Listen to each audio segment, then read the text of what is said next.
नमस्कार साथियों, स्वागत है आपका हमारे चैनल टीएनटी ज्ञान में। सोचिए रात को आप बैंक में पैसा डिपॉज़िट करके सोए हैं और सुबह उठते हैं वो पैसा 25 से 30% कम हो जाता है। कैसा फ़ील होगा आपको? कैसा लगेगा आपको सोचिए? ये हुआ है हमारे साथियों के साथ, हमारे जो इन्वेस्टर हैं उनके साथ हुआ है। मैं बात कर रहा हूँ इंडसइंड बैंक की। इंडसइंड बैंक का सभी सुन रहे होंगे कि उसमें जो गिरावट दर्ज हुई है, उसके बारे में।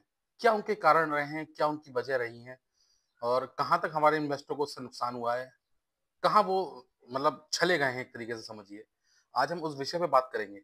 आप ये देखिए इंडसइंड बैंक के डेरिवेटिव पोर्टफोलियो में जो गड़बड़ी मिली है, उसकी वजह से आपने देखा होगा 11 मार्च को जो उनका शेयर था कल लगभग 27% की गिरावट आई है। और आप देखेंगे लगभग जब से अब तक 35% के करीब गिर चुका है। 20,000 करोड़ की पूंजी उसकी कम हो गई है। आप ये देखिए अगर एक तरीके से मार्केट कैप की बात करें तो लगभग मैं समझता हूँ कि यस बैंक के सराउंडिंग आसपास वो बैंक का पोर्टफोलियो आ गया है, मतलब मार्केट कैप जो आ गया है। ये बहुत ही मतलब एक तरीके से डराने वाली स्थिति है बैंक की। इंडसइंड बैंक की बात करें तो इंडसइंड बैंक कोई ऐरी गैरी बैंक नहीं है। प्राइवेट सेक्टर की वो टॉप 5 नंबर पे आने वाली बैंक है और बहुत बड़ा एक मार्केट कैप उस बैंक का था। आप समझिए ना कि 20,000 करोड़ एक झटके से कम हो जाना कितना बड़ा गैप डाउन है। और ऐसे ही चलता रहा तो बहुत जल्दी ये बहुत स्मॉल कैप कंपनियों के कगार पे आ जाएगी। तो आप देखिए स्थिति क्या है और इस पे हम बात करेंगे कि किस तरीके से किन वजहों से ये सब जो दिक्कत हुई है। तो अब इसमें होना क्या है और क्या इसमें ये क्या उसकी वजह रही है? आरबीआई की जो मास्टर गाइडलाइन के अनुसार जब बैंक ने अपना इंटरनल ऑडिट किया, बैंक ने जो अपना इंटरनल ऑडिट किया तब उन्हें पता चला कि there were some accounting error. ये सम अकाउंटिंग एरर क्या है? इस पे हम बात करेंगे कि सम अकाउंटिंग एरर क्या है। अकाउंटिंग क्या है कि 2100 करोड़ का लॉस होने वाला है लगभग, मतलब जो इंटरनल जो इनका ऑडिट हुआ उसमें एक ये बात खुल के आई कि लगभग 2100 करोड़ का लॉस होने वाला है। 2100 करोड़ का लॉस को आप इस तरीके से आकिए कि जो उसका पूरा मार्केट कैप है उसका 2-3%, मतलब करीब 2.25% से ऊपर का है वो। आप ये समझिए बहुत सोचने की बात है कि जो लॉस होने वाला है वो 2.3% के लगभग होने वाला है। तो कहीं न कहीं ये चिंता का विषय था और जैसे ये न्यूज़ ओपनली होनी शुरू हुई, तो उसका रिज़ल्ट आपने देखा कि कहाँ तक मार्केट अ, गैप डाउन हो गया। तो ये कहीं न कहीं चिंता का विषय है। अब इसकी वजह क्या है? शेयर अभी और गिर सकते हैं क्योंकि ऐसा हमारा मानना है कि शेयर अभी और गिरेंगे। मैं जो लॉस की बैंक वैल्यू की बात कर रहा हूँ वो 2.3% मैं बता ही दिया। आप समझिए 2100 करोड़ कितना बड़ा वैल्यू होता है। उसके बाद हर एक बैंक जो होती है वो फॉरेन करेंसी में डील करती है। हर एक बैंक जो होती है फॉरेन करेंसी में डील करती है। जैसे मान लीजिए भारत की जो एक्सचेंज है, मतलब रुपया, आप देख रहे हैं काफ़ी समय से गिर भी रहा है, ठीक है? अब क्या होता है, जैसे हम जब ये डील्स करते हैं, तो जैसे और देशों की जो करेंसी है उसमें डील होती है। किसी का डॉलर्स में होती है, किसी की उसमें होती है, इस टाइप से आपस में डील होती है। ये डील इसलिए होती है कि जो मार्जिन है उसको कहीं न कहीं मीडिएट किया जाए, कहीं न कहीं उसको लेबल किया जाए। तो इसमें क्या होता है, आप ये देखेंगे भारत का रुपया काफ़ी समय से गिर रहा है। इसी रिस्क को कम करने के लिए, मीडिएट करने के लिए, मतलब एक तरीके से मार्जिन करने के लिए, लेवल करने के लिए, डेरिवेटिव और फ्यूचर में जाकर ऑप्शन की मदद से इस तरह के रिस्क को कम करने की कोशिश करते हैं। मतलब बात समझ रहे हैं मेरी? कि डेरिवेटिव में जो ऑप्शन एंड फ्यूचर्स ऑप्शन है, इसकी मदद से वो इसको कम करने की कोशिश करते हैं। जिसे हम एक तरीके से हेजिंग कहते हैं। हेजिंग हेजिंग तो आपने लोगों ने सुना ही होगा सबने। जो भी ऑप्शन से जुड़े हुए लोग हैं, जो ट्रेड मार्केट से जुड़े हुए लोग हैं, वो हेजिंग अच्छी तरह समझते होंगे और नहीं समझते होंगे तो कभी हम लोग इस पे भी एक वीडियो बना देंगे। लेकिन फिलहाल अभी वो समझने की ज़रूरत नहीं है। अभी समझने की ज़रूरत ये है कि ये नीचे क्यों जा रहा है? क्या इसकी वजह है? तो जो हेजिंग करते हैं और जब हेजिंग करते हैं तो उसमें अलग-अलग बहुत सारे चार्जेस भी लगते हैं। आप भी जब हेजिंग करते होंगे तो आप चार्जेस लगाते होंगे। इंडसइंड बैंक का जो ट्रेज़री डिपार्टमेंट है, वो ये सारी चीज़ें मैनेज करता है। जो उनका अपना ट्रेज़री डिपार्टमेंट है, वो सारी चीज़ें मैनेज करता है और उसमें वो 2 टीमों में डिवाइडेड है। अब आप समझिए वो किन 2 टीमों में डिवाइडेड है। पहला है इंटरनल ट्रेडिंग डेस्क, ठीक है? इंटरनल ट्रेडिंग डेस्क ये आप समझिए यूज़ करता है हेजिंग अकाउंटिंग डेस्क मेथोडोलॉजी। जो देखिए हर जैसे जो भी एक टीम होती है, किसी भी प्रकार से जो टीम कहीं काम करती है, आप समझिए कोई भी सेक्टर हो, उसमें जो उसका हेड होता है उसने 2 टीमें बना दी हैं समझ लीजिए, कि आप ये वाला मैनेज करेंगे, आप ये मैनेज करेंगे। तो हर व्यक्ति का एक काम करने का अलग तरीका होता है। मैं आपको बिल्कुल सरल भाषा में समझाना चाह रहा हूँ।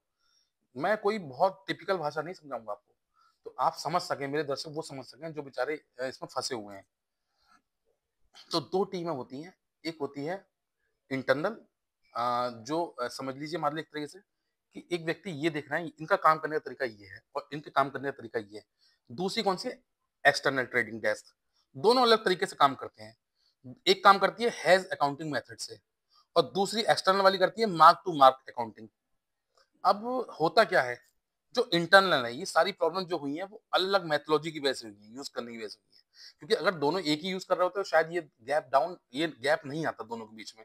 क्योंकि आप अलग तरीके से काम कर रहे हैं, आप अलग तरीके से काम कर रहे हैं, तो कहीं न कहीं एक-दूसरे से वो कहते हैं छुपा हुआ भी रहता है सारी चीज़ें। तो उसकी भी एक बहुत बड़ी वजह रही है। तो ये जो मेथोडोलॉजी है, इसकी वजह से दिक्कत बहुत ज़्यादा आई है। इनका जो इंटरनल ट्रेडिंग डेस्क है, उसने गलत जानकारी शो करी। उसने जो क्या करा, उसने इनका प्रॉफ़िट काफ़ी बढ़ा के दिखा दिया। हर साल ये प्रॉफ़िट दिखाते रहे कि हमारा जो मार्केट कैप है, वो काफ़ी बढ़ रहा है, प्रॉफ़िट काफ़ी अर्निंग हो रहा है। जिसकी वजह से क्या हुआ, वैल्यू एडिशन होती रही। सॉरी,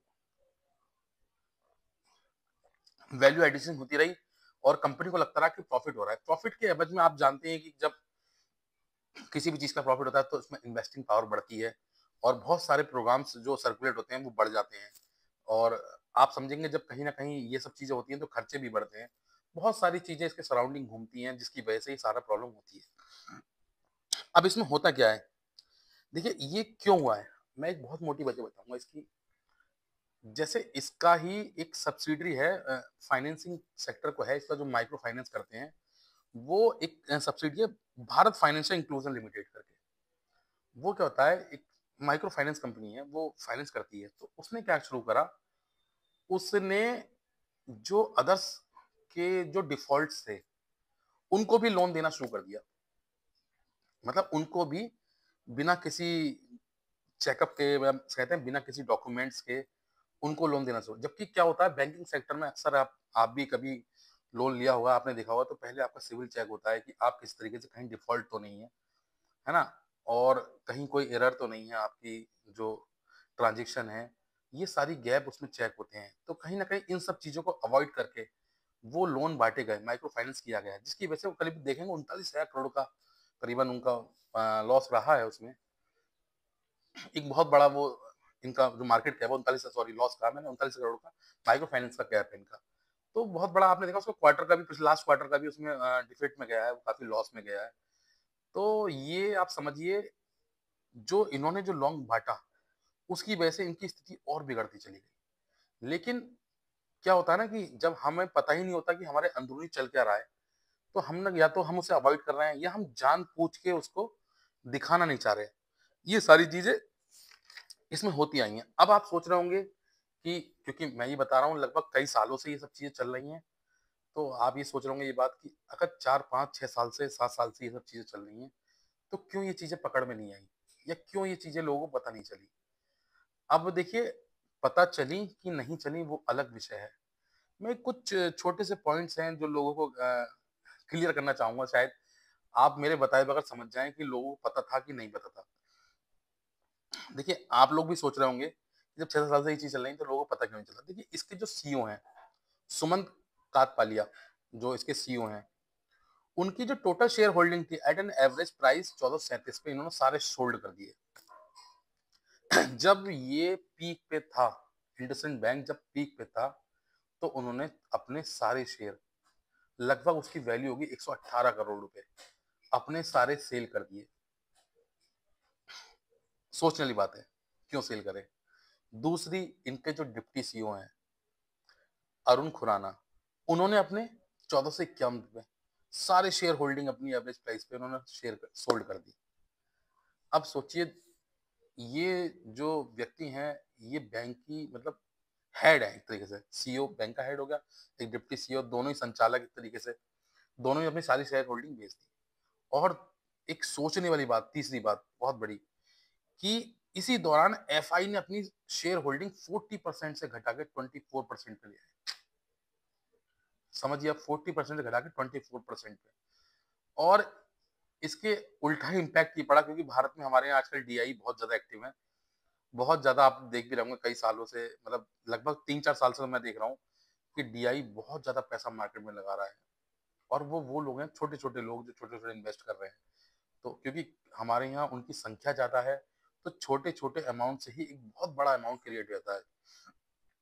तो वो जो गैप डाउन हुआ, उसमें डोमेस्टिक ने अपनी जगह बना ली। डीआई ने डीआई ने काफी हद तक पैसा उसमें अपना इन्वेस्ट कर दिया। अब उसकी वजह से क्या हुआ, आपने देखा होगा कि काफी समय से म्यूचुअल फंड्स के जो थे, जो इसमें लगे हुए थे, उनको भी काफी लॉस हो रहा है, काफी नुकसान उन्होंने उठाया है। तो अब देखिए, सोचने वाली बात है, ये आप समझेंगे। ये वैसे तो जांच का विषय है कि क्यों उनके सीईओ ने अपने सारे शेयर सोल्ड कर दिए, क्यों उनके डिप्टी सीईओ ने कर दिए, क्यों एफआई ने अपनी होल्डिंग घटाई। क्या पब्लिक का ही बेवकूफ बनाया गया है?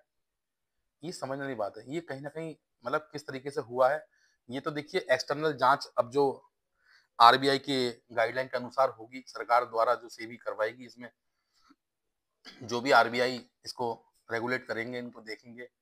गवर्नमेंट के लिए भी चिंता का विषय होता है ये बहुत सारी चीजें। अगर कोई बैंक डिफॉल्ट कर जाती है तो ये काफी चिंता का विषय होता है, क्योंकि उससे देश की साख काफी नीचे होती है। अब इंडसइंड बैंक कोई छोटा मोटा बैंक भी नहीं है। तो ये तो सब एक्सटर्नल ऑडिट होगा, इसमें तब पता चलेगा। लेकिन मैं ये मानता हूँ कि अब आने वाले जो क्वार्टर है इसके लिए बहुत ज्यादा क्रूशल होंगे। अभी कहीं से कहीं तक भी इसके सरवाइव करने की मुझे उम्मीद नहीं लग रही है, ऐसा मेरा मानना है। हो सकता है गवर्नमेंट कुछ पॉजिटिव इसके लिए कुछ ले ले और करे, एक्शन ले, शायद हो जाए।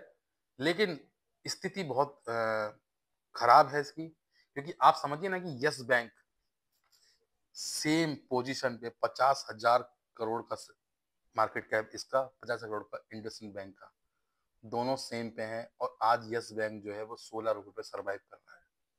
लगभग लास्ट 2-3 ईयर से वो इसी रेट पे सर्वाइव कर रहा है। और इसकी स्थिति अभी 600 के आसपास जो भी चल रहा है। तो क्या आगे स्थिति इसकी और खराब हो सकती है, या क्या ये इसमें कम बैक करेगा? क्या पॉजिटिव इसमें रिस्पॉन्स मिलता है? क्या एक्सटर्नल जांच में पता चलता है? कौन इसके लिए दोषी होता है? क्योंकि जो इसके सीईओ हैं उनका तो एक्सटर्नल एक्सटेंड हुआ भी है इनका 1 साल के लिए, शायद मेरे ख्याल से, जो उन्होंने समय मांगा 2-3 साल का मांगा था, लेकिन शायद 1 साल के लिए हुआ है। और जो डिप्टी सीईओ हैं शायद वो तो रिजाइन ही कर चुके हैं मेरे ख्याल से।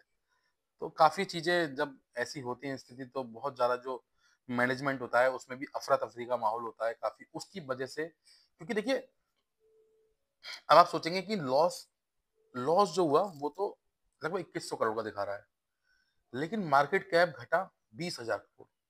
अब सोचने की बात है कि इतना लॉस नहीं हुआ, इतना मार्केट कैप क्यों घट गया? देखिए, ये जो शेयर मार्केट का बिजनेस है, ये ट्रस्ट पे डिपेंडेंट है। हल्का सा, हल्की सी भी कहीं ट्रस्ट में 19-20 का फर्क हुआ तो मार्केट बहुत ज्यादा गैप डाउन चला जाता है। तो कहीं ना कहीं जैसे ही खबर बाहर आई है, तो लोगों को डर का माहौल हुआ है, इसकी वजह से ये शेयर शेयर काफी नीचे गए हैं। आगे देखते हैं गवर्नमेंट इस पे क्या एक्शन लेती है, किस तरीके से इसको बचाने की कोशिश करती है, और सेबी हमारे जो इन्वेस्टर उनके हितों के लिए क्या एक्शन लेती है। क्योंकि देखिए, सेबी की बहुत बड़ी जिम्मेदारी है, जो इन्वेस्टर बेचारे जिस चीजों से जानकार नहीं है। देखिए क्या होता है ना, इतने बड़े स्तर पे क्या चल रहा है, हर व्यक्ति उसका जानकार नहीं होता इन्वेस्टमेंट से पहले। देखिए, ये बहुत अंदरूनी चीजें हैं, जो बिल्कुल ही इन सेक्टरों से जुड़े हुए हैं। वही लोग इनके जानकार होते हैं, वो इनको जान पाते हैं। छोटे मोटे जो इन्वेस्टर हैं, डोमेस्टिक जो डीआई हमारे लोग हैं, मैं समझता हूँ उन लोगों बेचारों को ये खबर पहुंचती भी नहीं है। और वो ये सोच के फंस जाते हैं कि अब शेयर नीचे आ गया है, इन्वेस्ट करने का राइट टाइम है, और बेचारे वो फंस जाते हैं। कई शेयरों में ऐसा हुआ है, जो बेचारे काफी नीचे आने के बाद उसमें इन्वेस्ट करके बैठे हैं, सालों सालों वो शेयर मूव भी नहीं कर रहा। तो देखते हैं सेबी इस पे क्या एक्शन लेती है, और सेबी इसमें ऐसे से क्या क्या नियम बनाती है, जिसकी वजह से भारत में जो इन्वेस्टर है वो आगे भविष्य में ऐसा ना हो उनके साथ।